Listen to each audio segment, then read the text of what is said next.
병화일간. 병화일간의 특성을 먼저 알아야 되겠죠. 병화는 전체적이고 대중적이고 공적이고 모든 것을 가감없이 있는 대로 다 드러나주고 보여주고 숨김없이 밝히는, 또 공평하고 사심이 없는 게 이 병화일간의 특성이다 그랬어요. 그러한 병화일간의 특성이 이 무토가 식신이 되는데, 우리가 식신이라는 것은 일간의 기운을 보여주고 아까 말한 대로 드러내는 것인데, 이 토라고 하는 자체는 화기를 거두어들이고 수렴하고 또 조절하고 하는 게 토다 이런 얘기예요. 식신은 출력시키고 아웃풋 밖으로 내보내는 건데, 이 토는 받아들이고 흡수하고 저장하고, 그게 식신의 역할과 토의 역할과 안 맞다 이 소리예요. 특성이. 그러다 보니까 식신상관 중에서 제일 능력이 떨어지거나 뭔가 제 역할을 하지 못하는 식신상관이 화토식신상관이에요. 화토식신. 특히 식신상관 같은 경우는 오행의 관계에 따라서 완전히 능력이 달라지기 때문에 제가 식상을 먼저 지금 이렇게 한번 살펴보는 거다. 이런. 토는 화를 수렴하고 조절하는 역할은 출력이 잘 안 돼요. 우리가 비유해서 보면은 무토를 높은 산에 비유하는데, 높은 산이 있으면은 태양 일조량이 짧아요. 산 넘어 새가 이렇게 와서 비추려고 치면 해가 늦게 뜬다고 그러죠. 그 산골짜기에 있는 사람 입장에서는 해가 늦게 뜨고, 또 반대로 일찍 져요. 그래서 일조량이 적어서 이 병화에 무토식 쓰면 활동력이 줄어들거나 또는 빛이 차단되는 경우가 생긴다 이런 얘기.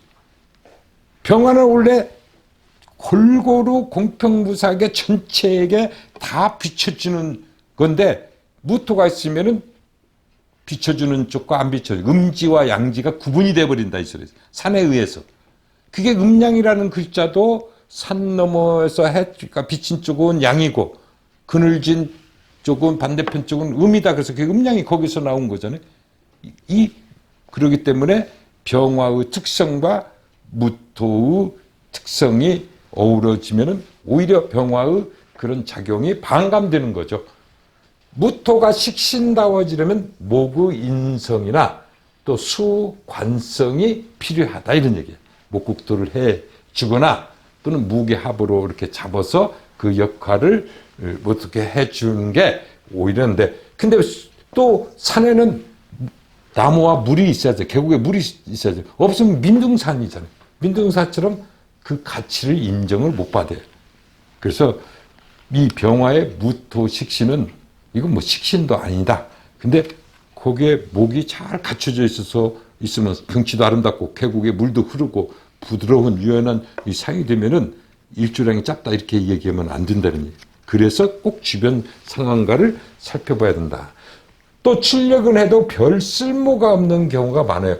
이때는 목이나 수가 없을 때를 얘기해요. 출력은 해도 별 쓸모가 없는 것 같고, 말은 식신이니까 그럴듯해도 실천하지 않거나 실속이 없는, 결과가 없는, 말 그대로 허장성세가 될 수 있는 게 병화에 무토 식신이 있는데 목이 없거나 또 수가 없거나 이럴 경우에 그렇게 될 소지가 많다.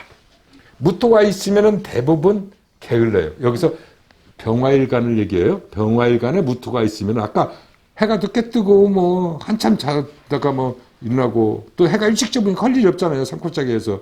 그렇게 되면 그냥 노는 쪽이라든지 이런 쪽에서 부진하지 못하고 게으른데, 수가 많을 때는 무토가 가장 좋은 역할을 하는 것은 홍수가 날 때 그 막아주는 역할이잖아요. 수다 할 때는 식신제살로서, 수는 병화에게 관이 되고 살이 될 수, 관살이 된다면, 수가 많으면 칠살 역할을 하는데, 그렇게 수가 많을 때는 식신제사라는 봉사와 희생정신이 있는 덕이 있는 사람이다. 남한테 베풀 줄 알고, 남의 어려움을 챙길 줄 알고, 그 그런 어려운 일이나 사건 사고가 생기면 자기가 직접 뛰어가서 막아주고 그걸 해결해주는 그런 덕이 있는 사람. 수가 많을 때 그랬다. 병화일간은 수가 많을 때 그런 역할을 할 수 있고 물을 조절해 준다 이런 얘기죠. 칠사를 제살해주고 조절해주는 역할을 하기 때문에 그렇다. 병화의 기토 상관은 어떻습니까? 기토도 역시 토인데 기토는 빛을 싹 흡수해버려요. 열은 또 쉽게 만드는 게 기토잖아요. 병화의 원래 가치는 화생토가 아니에요. 병화는 화생토가 목적이 아니고 나무를 키워주는 게 목적이다 이런 얘기죠.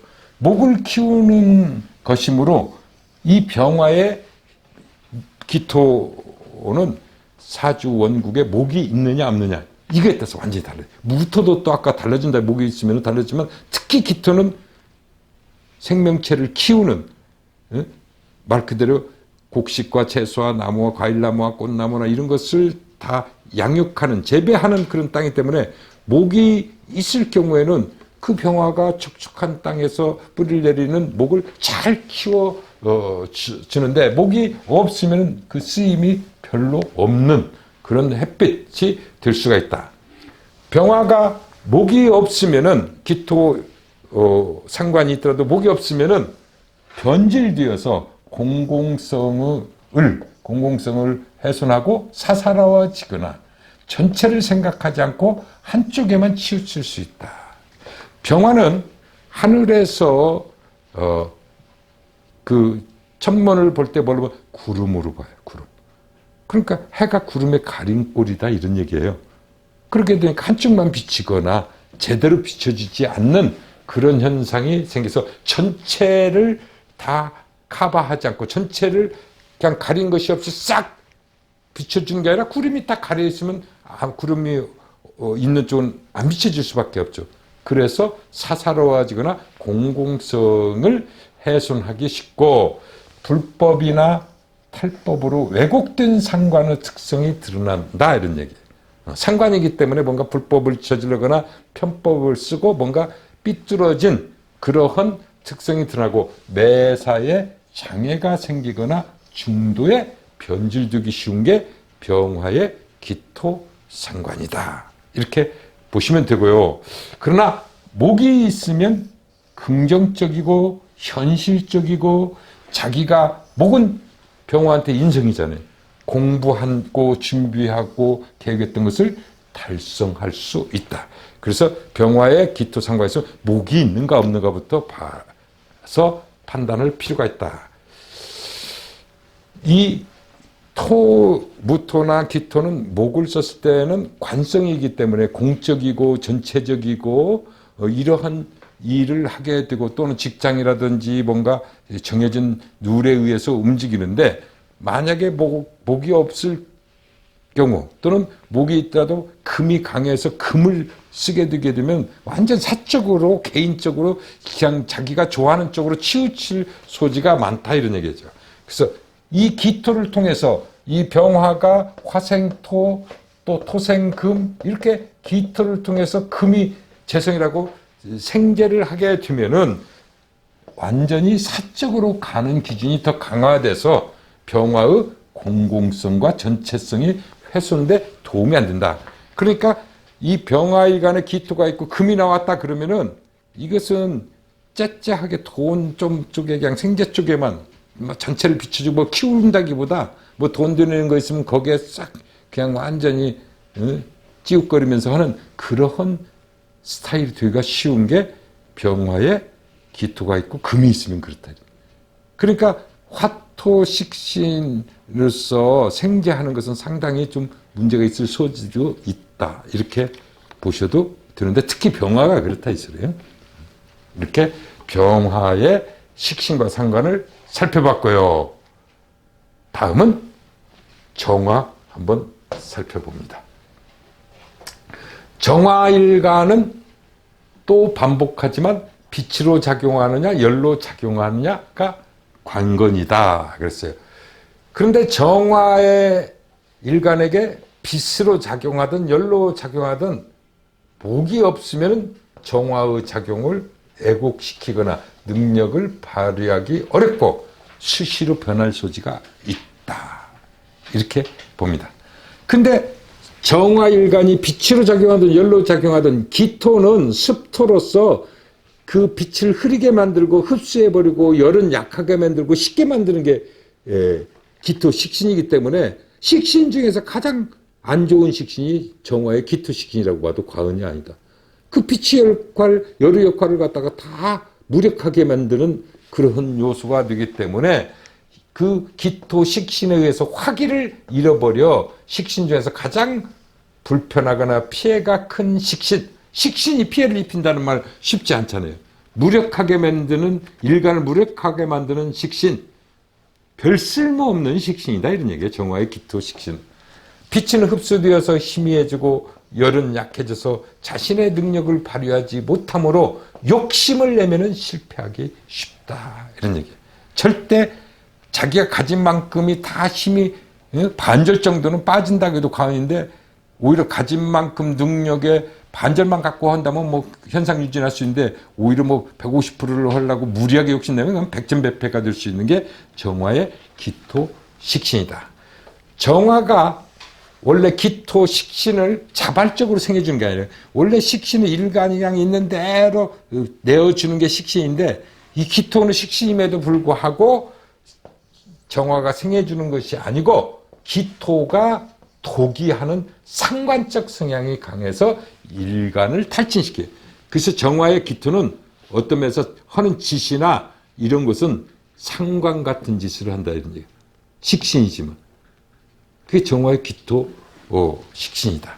일간이 행하고자 하는 바를 드러내지 못하고 오히려 식신의 특성만 드러나고 여기서 식신 특성, 기토지 특성만 드러나고 일간의 능력이 점차 약해지고 힘이 다 빠지고 소진되어 버리게 만드는 게 정화의 기토 식신이기 때문에 가장 피해가 큰 식신, 식신답지 않은 식신, 이게 정화의 기토 식신이고 무토 상관은 어떻습니까? 우리가 아까 무토를 산에 비유했다 이런 얘기예요. 높은 산에 비유하면은 우선 무토가 상관일 때 이 정화가 빛으로 작용하거나 열로 작용할 때 많이 달라져요. 이게 극명하게 달라져요. 그러면 정화가 열로 작용할 때는 무토는 물을 제수할 수 있는, 막을 수 있는 것이기 때문에 불을 잘 보호해주고 지켜주는 역할을 하는 게 정화가 열로 작용할 때.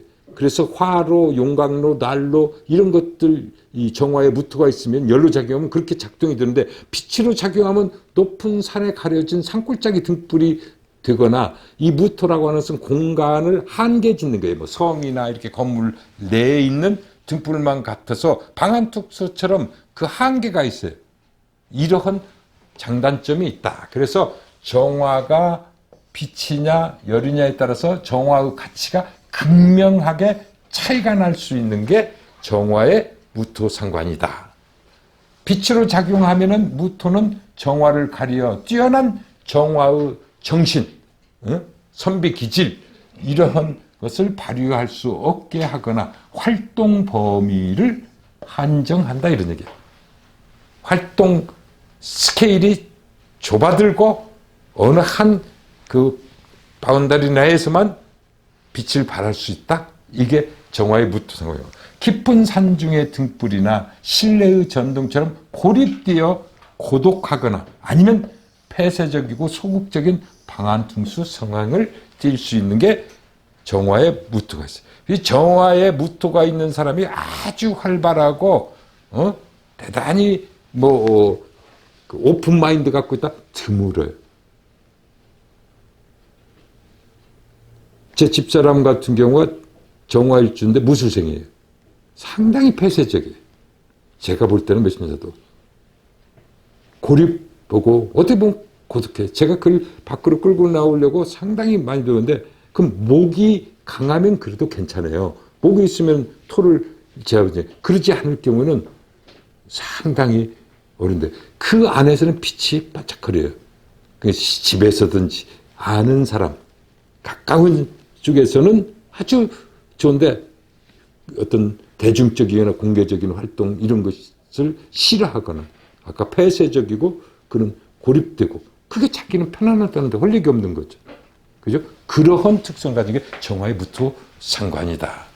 열로 작용할 때는 열을 보관하거나 간직하는 화로, 날로 용광로 역할로 열을 보존하고 보호해주는 아주 좋은 역할을 한다.